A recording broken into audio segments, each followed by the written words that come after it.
Hello student, welcome to I science.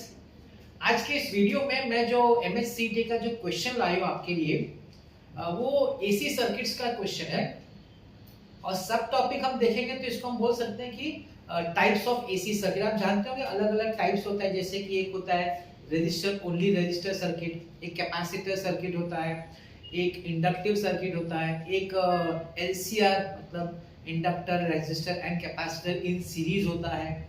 और उसमें भी दो दो भी हो सकता है, मतलब सिर्फ रेजिस्टर इंडक्टर, सिर्फ रेजिस्टर और कैपेसिटर। तो ऐसे अलग अलग टाइप्स ऑफ जो सर्किट्स होते हैं ना, उसमें जो न्यूमेरिकल्स बनता है उस तरह पे उस टाइप पे मैंने आपके लिए क्वेश्चन लिया हुआ है। चलिए देखते हैं क्वेश्चन क्या है।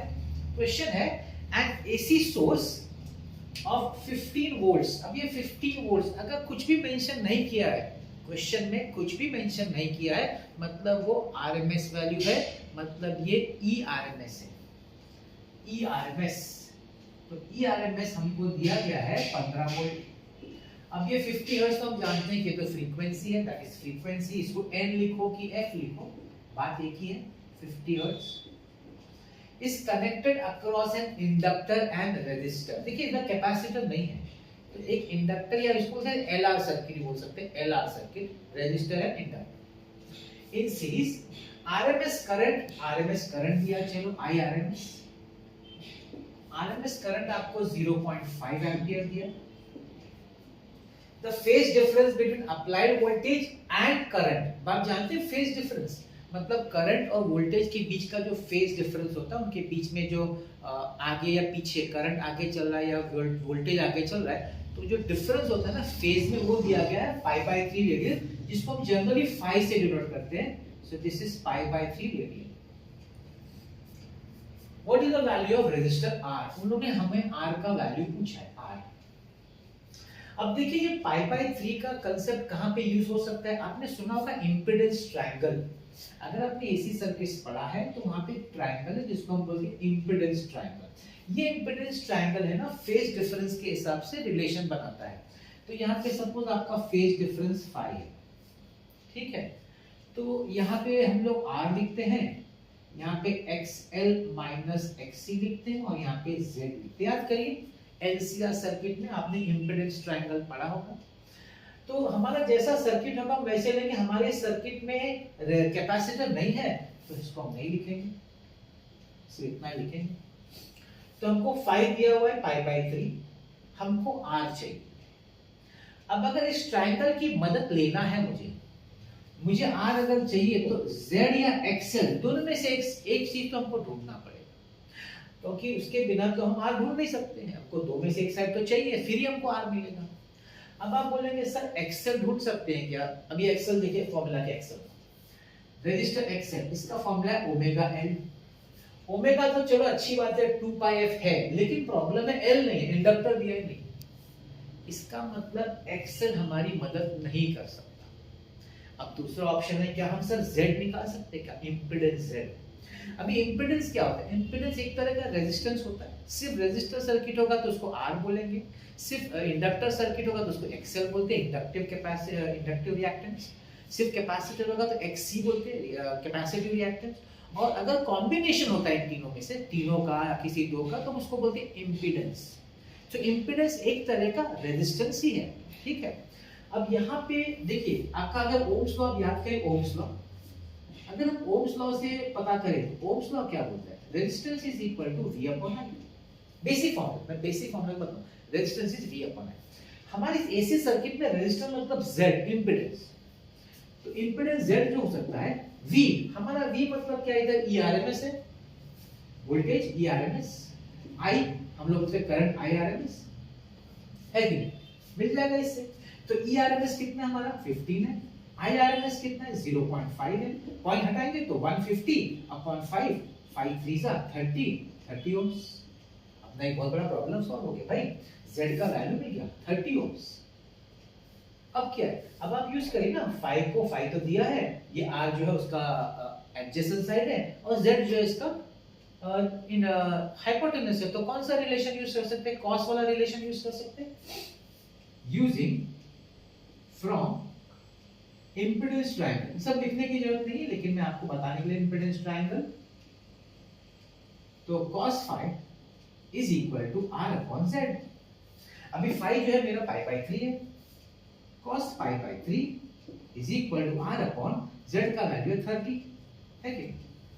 तो cos pi by 3 cos 60 is half is equal to r upon 30, 30 को ऊपर ले आएंगे, 30 upon 2 is equal to r is equal to 15 ohm, and the option is सी।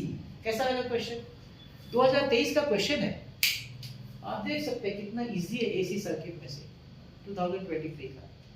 इसमें आपको देखिए, जैसे मैंने कहा कि आपको इंपेडेंस ट्रायंगल का कंसेप्ट मालूम होना चाहिए, ये बहुत सबसे इंपॉर्टेंट ये है। अगर आपको ये समझ में आ गया इंपेडेंस ट्रायंगल कंसेप्ट, तो इस समय ज्यादा कुछ है तो नहीं वैसे देखा जाए तो।